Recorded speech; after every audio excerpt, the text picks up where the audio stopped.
Looking for something to do on campus? Happening at Michigan is a great way to find events to attend. Using the search bar, you can refine your search to events that interest you. You can further narrow your search by using tags using the advanced search option.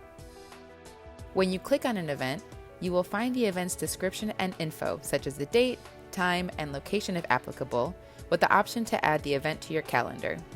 There may also be links to web pages or registration on the event's description page. Most events that require registration will use Sessions to manage attendance. When you click the registration link on Happenings, it will take you to the event registration page. There may be more than one event on the Sessions page, so be sure to select all of the events you are interested in attending. Once you've chosen the events you plan on attending, click the Register button on the bottom of the page and follow the prompts to complete your registration.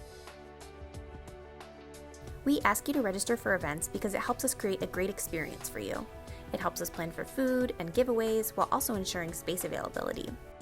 You will receive an email to your Umich account confirming your registration and the event details.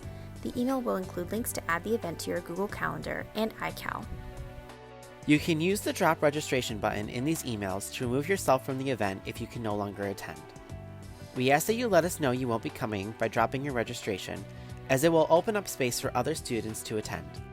We look forward to seeing you at future events. Go Blue!